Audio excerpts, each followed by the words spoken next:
Welcome to episode 5 of Athletic Adjustment. I'm one of your hosts, I'm Roosevelt Wright, and today I have with me Miguel, Agramonte. Wesley, Hogan. Okay. First off, what sport do y'all play at Lake University? Baseball. Baseball? Yeah, Okay. baseball team. Okay. What are your positions, though? I play shortstop. Shortstop. I play outfield. Okay. So, for me knowing you, this has been a long time coming. And I also noticed one thing that Coach Ply isn't your coach anymore, but Coach Connor is. How has Coach Connor uplifted the baseball team here at Lincoln? Well, I mean, he's been here for all 4 years that we have, so it's a level of comfortability that, like, we have to have a new coach come in and, like, fully, like, learn their mannerisms, how they coach, their style, all that. So it's like a level of comfortability for us that, like, we know, especially as captains of the team, that we can just go talk to him whenever and that he values what we got to say to him. So, Okay. yeah, it's like a level of comfortability. Mm-hmm.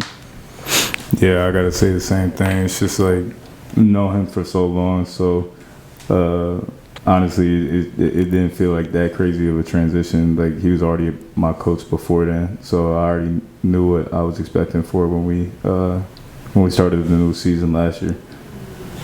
Okay. Since this new season is coming up, what differently have you done during the off season to prepare? Well, for both of us, baseball is a little different of a sport where it's opportunity at every level, like a better opportunity. So both of us have been really focused on trying to like maximize our potential to possibly take advantage of a pro opportunity.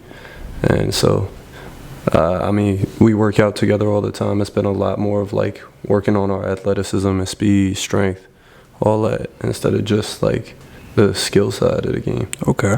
And I think we've done that as a team as well. Like, we lift a lot more, run a lot more. So, yeah, we're more athletically prepared than we have been in the past. Makes sense. Another question I have, I spoke about this on previous episode, how the baseball team, they done really good last season. And yeah, I did get a trophy. Can you please explain how you got the trophy? What you had to do to get it? So we went to something called an HBCU Classic. It was down in Payne, or down at Augusta, Georgia. We played Payne, and basically what it was a 2-game series. What we had to do to win it was win the trophy. At least was we actually had to either win both games or we could split with the team. And what happened was it went down to run differential. So the second game we beat them by like 10. So we had a better run differential than they did, so we won the trophy in the HBCU Classic when we were down there. Okay. That's good to know. The World Series just passed. Did y'all watch the game? And if so, how'd y'all feel about it? I mean, I got to give that question to my Yankees fan over there.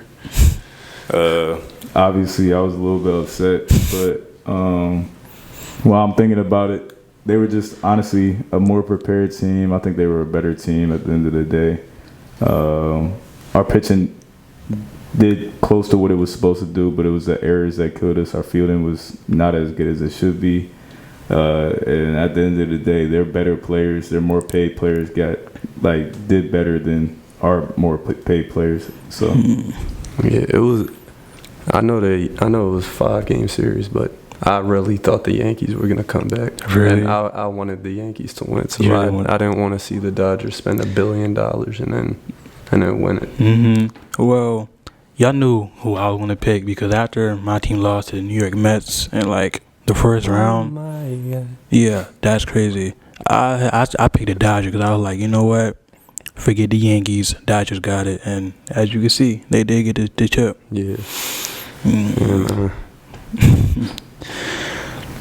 Working on your craft, what would you say you work on the most during baseball? It's got to be hitting. Hitting? Yeah, I stand on it. I've played a few different sports in my time, but hitting a baseball is the hardest thing to do in sports. Like, it's a lot of variables on like where on the bat you got to hit it, how hard the pitcher's throwing, all that. Mm-hmm. So it's like that's something that like you can fail, like let's say this season 4 times out of 10 I get a hit, I'm one of the best hitters like in the country. So that's still like a failing grade if I was in a class. So like I'd say definitely hitting. Like you got to stay on top of it. Okay. What about you? I'd definitely say hitting as well. When you think about it, it's like in the sport of baseball, if you can hit, you're going to find yourself on a lineup regardless. Like if you're one of the best hitters on the team, it's very hard for you to keep somebody like that out the lineup. So I always try to focus on my hitting along with the other stuff, like defense and speed and everything. But definitely, like Wes said, is like hitting a baseball is one of the hardest things to do in sports. So it's like always trying to work on your craft, because every day it's something new, and you don't know what the next day is gonna tell you about your swing. So Ironically, that's true, because I said this a couple episodes ago, and that leads me to my next question. Do you believe that you can hit a 90 plus mile power ball? Yeah, we face guys who throw 90s, like low 90s, mid 90s. But where it gets hard is once you get up towards 100, because the ball starts looking like a blur. I personally think I can hit it, but like you can't pick up the ball as well. How about you, Mickey? most definitely, I think I honestly do better against faster pitching. So the low 90s to mid 90s, I think that's my sweet spot. Like I think it's less time to think for me, and it really just allows me to like go out there and like swing hard at it, because I'm like, if it connects with my bat, it's going somewhere. So what was the greatest play that you remember that you made? We talking baseball, right? Yeah, we talking baseball. You got one that comes to mind? I think the greatest play that was actually just like a great team play that I was a part of was this past season. We were playing Mercy at our home stadium. A kid hit a ball over my head to left center. I picked it up at the wall, and I threw it to Wes, and Wes threw it to the plate. There was a guy that was on second, and he ran home, and we made a perfect relay to cut him out at home. So at that point of the game, that was to tie the game, but we held the runner from scoring, so we were still winning at that point of the game. I thought that was like probably one of the greatest plays that I've ever been a part of, just because everything had to go right in the play for that to work. So I think that's the best play. I probably agree with that, actually. Like, especially because like the emotional weight of it after. Like I remember I made the throw and I started screaming like immediately. I was hyped. But it's tough because it's a lot of ups and downs. So you could make a great play and then make the worst area of your life the next day. So Oh my God. try not to dwell on like the incredible too much. Just try to be like level.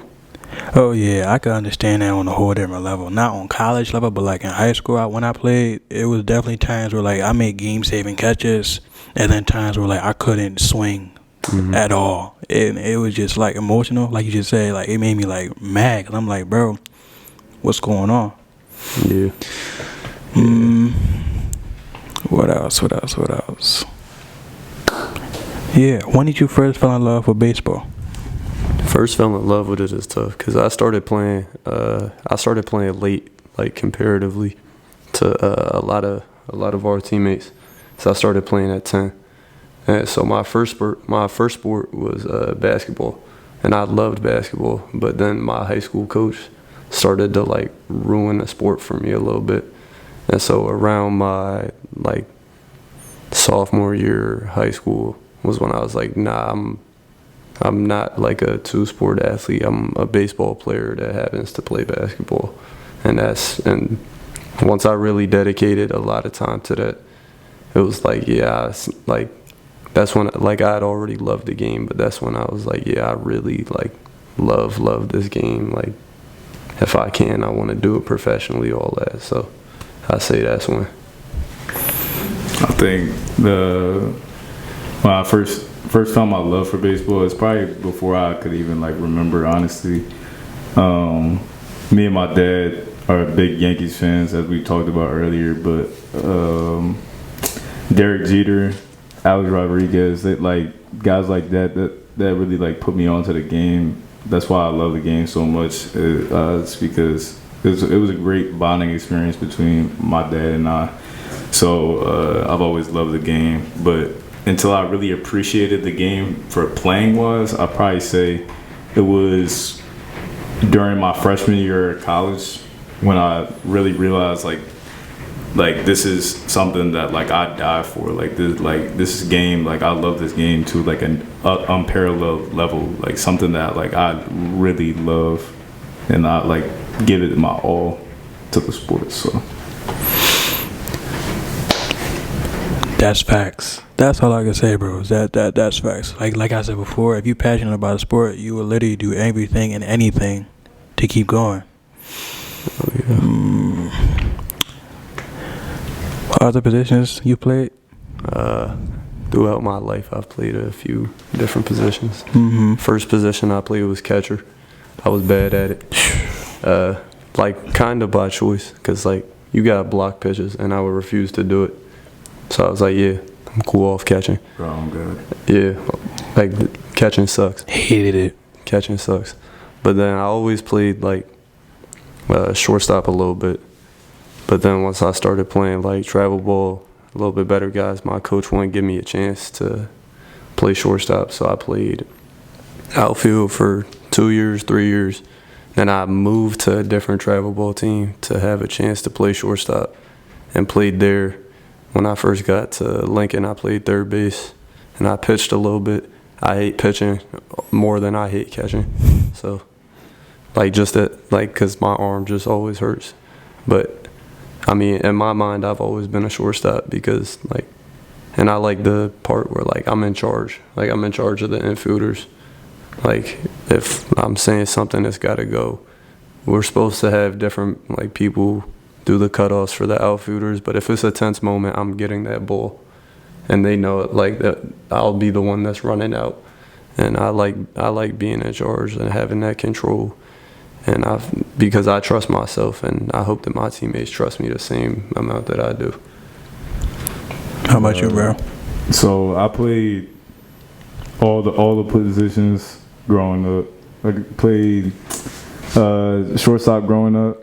And then I pitched a lot when I was younger.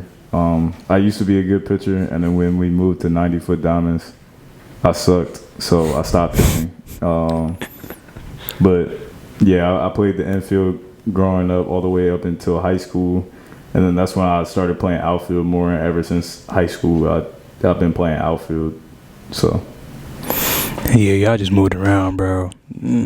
Like, I would say for me, my experience started like third grade, you know. First off, started off with T-ball, then moved to baseball. With that, I was second base, third base, first, all in base besides shortstop. And then, like I said, I did play catcher. I played catcher for one game because our catcher was late for that game, so I had to stand in, and I hated it. Yeah, it sucks. But oh my God. Yeah, bro. Then after that, it was just strictly outfield until like high school. Junior year, yeah, that was when I stopped playing. Yeah, bro, it messed me up a little bit when I was like younger playing, and I was getting moved like from catcher to infield to outfield because I was like, but like when I hooped, I'm just like I play either the one or the two because it's like what I'm not gonna play center, like I just. So no, it was messing me up that I was like, I gotta like actually move around, but that like taught me adjustability, especially like now, like even just playing in one position, I know that I got to be able to adjust to certain situations. So I think overall it helped, but I remember being mad about it when I was young, like real mad about it. This may seem like an obvious question, but here at Lincoln, if you could play any other sport besides baseball, what sport would you play? Well, if I was good enough, basketball, but I'm not good at basketball, so but I think that's like the one sport at our school that's like Everybody go out to the games. It's a great environment to play. Like I'm sure it would be a great environment to play in. Like, cause it's just funny. It's just funny when we in there. So I know the baseball team just be loud. The football team be loud. So I know it's like a crazy experience playing.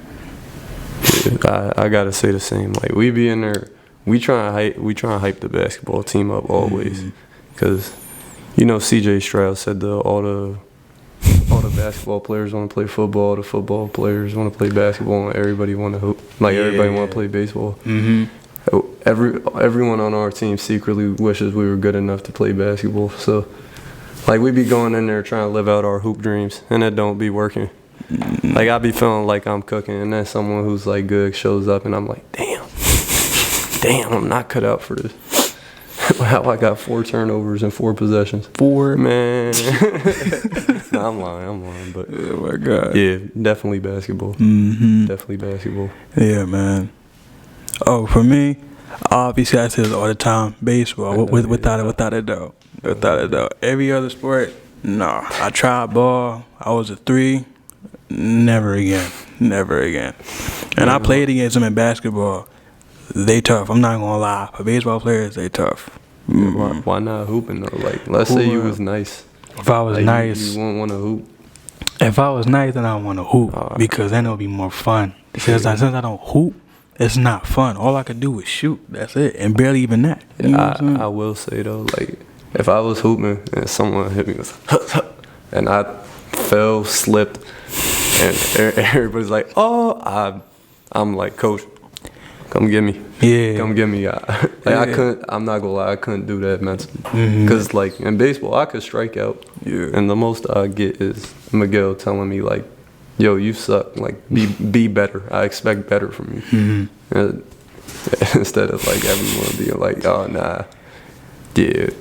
Oh yeah. 10 out of 10. I would rather strike out besides get crossed over. Like that's a bad. Bro, it's just experience stuff. Like if you strike out, like you're supposed to strike out. It's baseball, like, but it's like also like if I hit a home run in a packed stadium, it's gonna go crazy. But it's another thing to like dunk on somebody in a packed crowd, bro. Like that's an experience that I want to have, bro. Cause like it's like, bro, that's crazy. And bro, I know it for a fact. In high school, I was playing against Sadiq Bey, and he cut backdoor on me and caught a lob, like right, like hit my back. I didn't even see him coming, and I was like, I'm not getting no more minutes. The backup point guard getting exposed. Nah, bro. I'm not gonna lie. The down part of being an athlete, I would say, is when you know what you're doing, but you still mess up during the game. Oh yeah. Bro. Bro, when you practicing all week to like do something well, and then you still mess it up, bro. That's just like what comes with it. So. Bro, like it was one time in high school, we was playing Thomas Edison in North Philly, and I knew it was gonna be raps because they came out speaking fluently in Spanish, bro. Like they came up, bro. I swear, bro, I ain't understand a word they were saying. I'm like, yo, they really speaking Spanish, so you warming up. Okay, that's what I'm saying. You warming up. The game start. Mind you, I'm at outfield. I'm at right field specifically. I ain't have no shades on, and it was sunny out. That was my first mistake. I'm talking to the center fielder while I'm still being locked in, but he asked me the one question. I'm like, okay, cool. I'm looking. Next thing I know, all I heard was pop. Bro, when I say the ball came like so fast, I backed up, put my hand up, but that joint dropped in front of me, bro. That joint dropped in front of me. I had to pick it up, zoom that joint a second. I'm like, bro. I was just staying quiet. The rest of the game just had to lock in. Nah, it's the worst one. It's some like real simple. Like it's like I'ma leave him unnamed. We got a teammate who falls over every time he tries to run. Like Sebastian Iguaran. Yeah, shout out you, Sebastian. But like every time he tries to like turn a corner, like he falls, and like. He's a good sport about it, but like I couldn't do it. I'm not gonna lie. Like if I fall and it makes sense for me to fall, like you can see me slip, I'm still like, damn, that's on me. Yeah, sniper. Wait, so you telling me that Sebastian falls every time he runs around the plate? Yeah. I can see not it. Not every time. Not but every it's time. like 90%. It's a very high clip. High rate, like 90. I don't know if it's that high because there's a 85. lot of times you got to run around the bases. Mm-hmm. So I'd say like 50. Okay. It's about half, and that's because you got to think about over 50 games, how many times he has to run around the bases. This did turn into a Sebastian hate session. Sebastian, And I'm here for it. Sebastian, shout out to you, my boy. Okay. Would you rather have 3 stolen bases in one game, or let me see, 2 home runs? 2 home runs. 2 home runs. 2 home runs. 2 home runs by 4. I mean, I maybe I should pick the stolen bases. I got like 5 of them in my career. So, Miggy actually be stealing bases. I be getting on base. I could steal, and then I'd just be standing there, like, no, I'm not going nowhere. Y'all got it. Y'all can move me over. But nah, I'm lying. No, I'd take the home runs. Really? Yeah. I will 100% take a home run. Home runs. 100%. Honestly, I love stealing bases. It just came easy for me. Honestly, like the pitcher's not watching you. You're like, say you're at second, you're going to steal third. You're at bat. I know you're going to boom that joint outfield. That's score. That's easy points. You know what I'm saying? Okay. One last question. Going towards this season, what are your goals? I mean, I got a lot of them, but I'm close to a lot of the Lincoln career records, and so I'm trying to break as many of them as possible. Like I'm 1 triple away from the triples record. 3 home runs away. 20-some RBIs, 30-some total bases. Me and Miggy are both gonna break the hits record this year. But and those are all cool. But my main goals are, I want to win a lot of games this year. Like be a genuinely good team, and I want to do good enough to give myself a professional opportunity. Same here. I think my individual goals coincide with my team goals. So when I think about it, it's like all my goals are me doing well. So like batting over 400 and breaking all these records. But my thought process is with breaking the records is that we break some team records with it. Is like I'm helping the team get to a spot where we haven't been to before. So like unprecedented water. So like my team goals are really my more important goals because I'm thinking if the team does well, that means that I did well. So stuff like making it into a regional or past regionals, making it to super regionals, like that's my biggest goals for the season. But on top of that, same with what Wes said, it's like I'm also trying to give myself the best opportunity I can have for a professional opportunity so that I can one day fulfill my goal of making it to the MLB, but not only being in the MLB, but staying in the MLB. Because that's like the second hardest thing to be getting to the MLB is staying there. So I think that's like the best thing for me. Beautiful answers, my guys. Honestly speaking, I hope nothing but the best for y'all. I've known you for 4 years now, since the first day. And like I said, greatness is coming for y'all. But that'll end it all for episode 5 of Athletic Adjustment. Thank you all for tuning in.